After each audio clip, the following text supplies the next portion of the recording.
Hello, hello. Welcome back to the homestead. Welcome back to our 1865 Colonial Revival farmhouse that I am taking from house to home.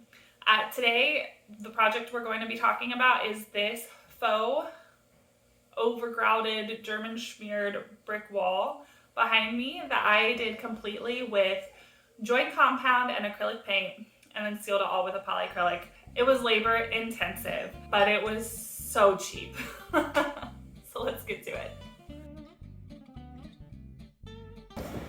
First thing I'm going to do is take off the peel and stick wallpaper. And I do believe there's another layer of wallpaper underneath, so I'm going to have to assess that situation.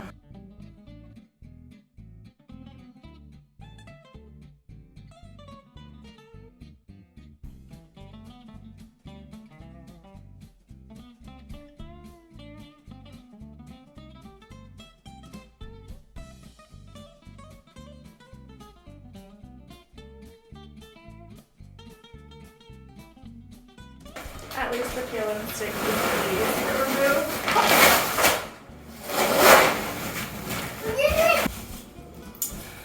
So the plan is just to get the loose stuff off best I can, and then I'm going to assess it from there. I'm hoping I can just seal it all in with a primer sealer because I don't want to mess with a lot of old stuff. So we'll see. Fingers crossed.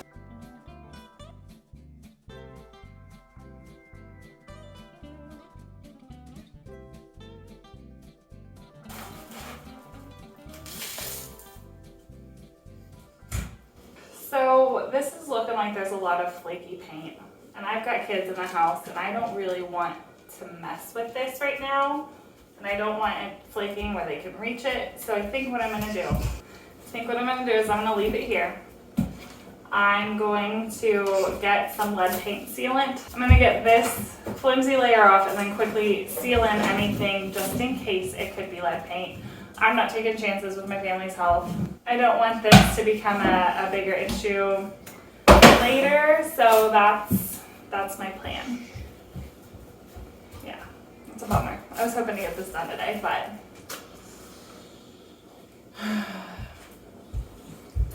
I don't think it's worth the risk. So, all right.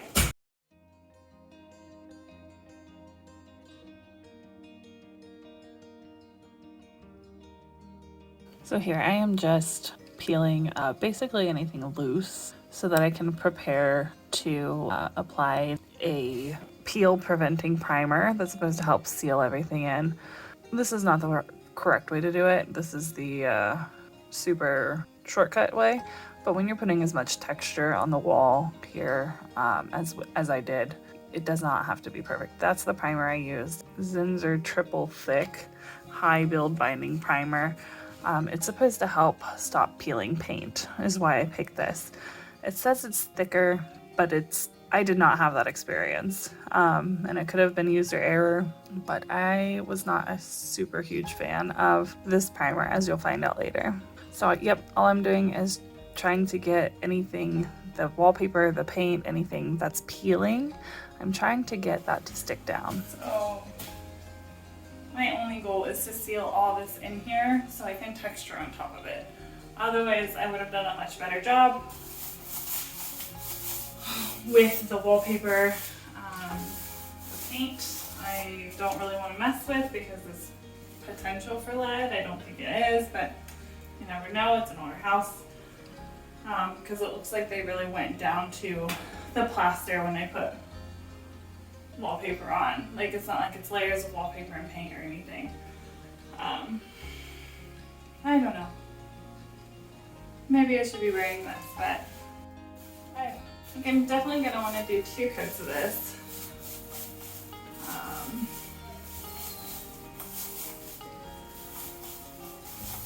Parts of it seem like it's doing a really good job. It's like sealing it in. And other parts are just kind of not really having it. So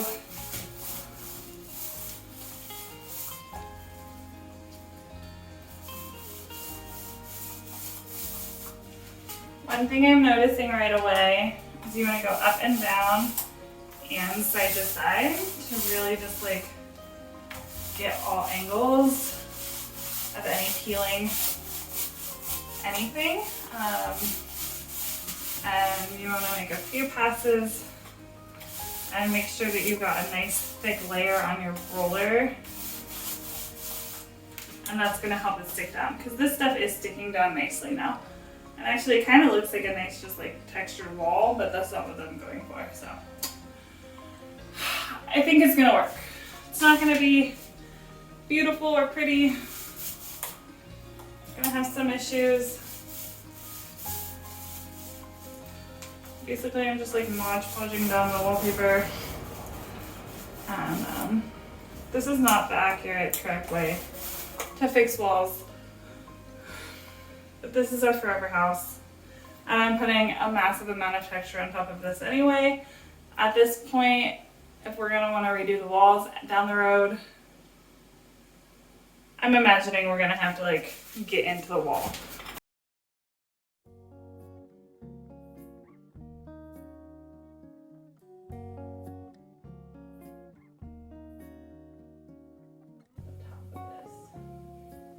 Once I have everything sealed in, it is time to go in and lay out the grid work for our faux bricks.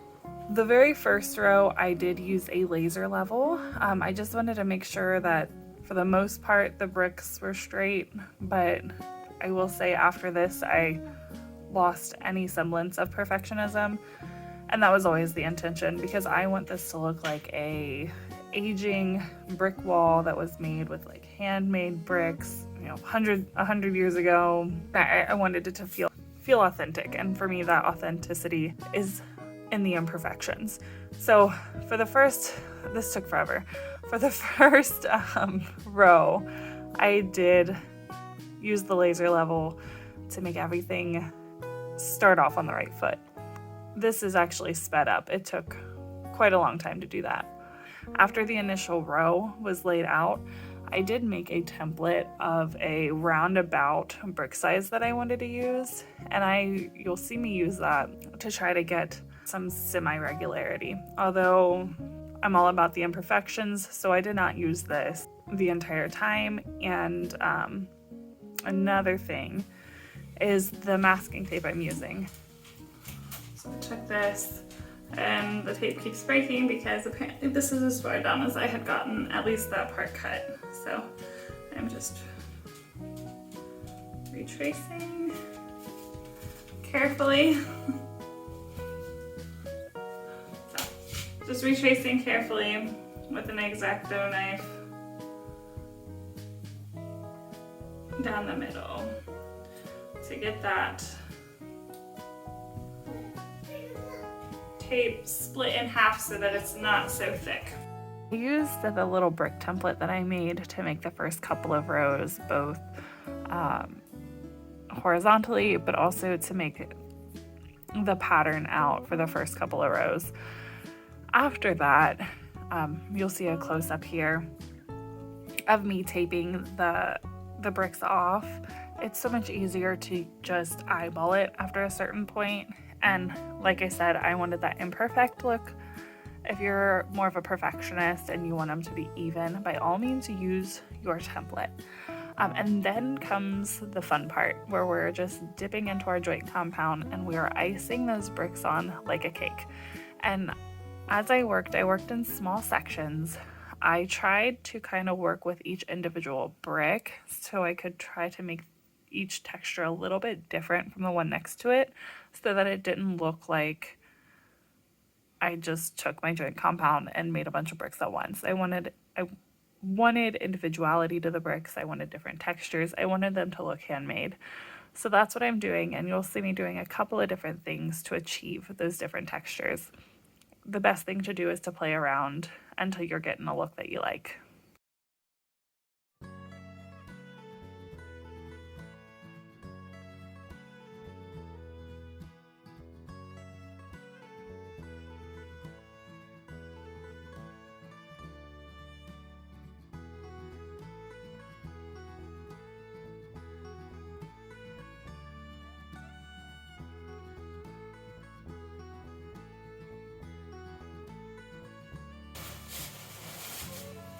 I just took it's a seed tray, but I wrapped it in a trash bag, so when I peel it off I can just put it right here, and then I'll be able to, just kind of scoop it off. That's my plan. Hopefully it works.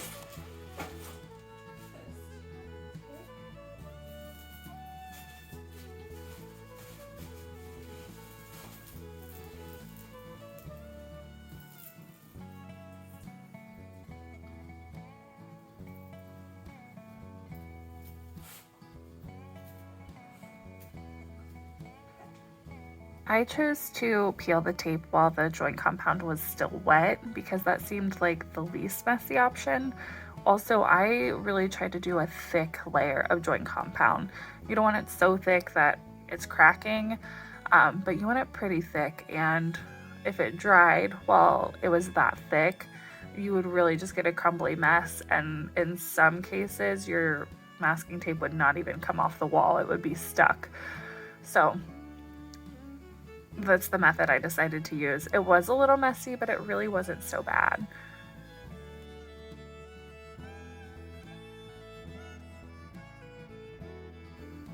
After I kind of finessed the bricks, I would go through and I would add a little bit more texture to some of them. And this is just a close-up of different textures that I achieved. Now it's painting time, and to paint, all I did was use a combination of a bunch of different colors. My favorite combination, you'll see here soon, was when I took red and green, and you get that really beautiful brick color. I wanted some golden bricks, some red bricks, some brownish bricks. Like I said, I wanted them all different, and this is going to be personal preference. There's that red and green, and it just makes a really pretty color. Add some golds to some of that. Just play around with it until it's something you like. You might want to do all one kind of brick, in which case you can just do the one color flat. You can just do red and green together on every brick. I made it a little more complicated because I'm me.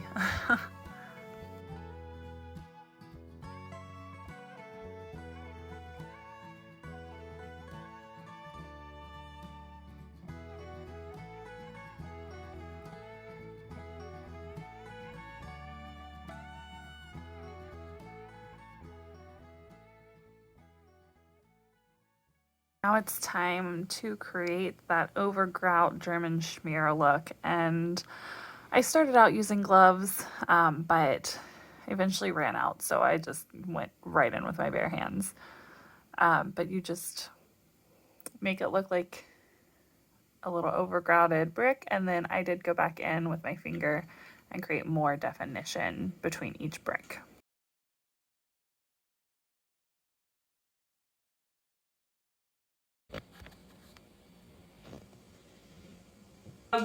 One thing I will say, I ended up putting a matte polyacrylic on, and there is still a sheen. There is another polyacrylic finish that is more matte than matte. I don't remember what it's called, and I did not know about that until after I did this. So I'll look that up. I'll put it right here. And then I decided after I did this wall to do these two walls. I love it. I'm all about doing things on a budget. I'm all about taking your home from a house to a home for as reasonably affordable as you can. Expensive finishes don't matter to me. And if that's something that matters to you, this isn't going to be what you want because it's not expensive. I'm great. I love cheap dupes. I love kind of getting creative, and I don't mind putting in a lot of like manpower and physical effort to save a buck. Because if you're going to try to do things less expensively, you're going to have to do more work. It's just the way it is. You can't have it both ways unless you want it to look bad. And I don't. So I also used like masking tape that was, I don't remember the width off the top of my head. But I was using masking tape, and then I cut it in half. Since then, I have found thinner masking tape. One thing that is nice about that is it gives you variation in the widths of the grout, which makes it feel a little more old and authentic. But if I were to do it again, I would just use the thinner. It's like the thin painter's tape. I used that when I did my kitchen backsplash. It's like a faux terracotta kitchen backsplash. So if that's also something that you'd be interested in seeing, I think I'm going to do a video on that. I just have to film a couple of the first steps because I didn't decide to film it until I was already in the thick of it. So yeah, for a very inexpensive but pretty labor intensive way to make over your wall,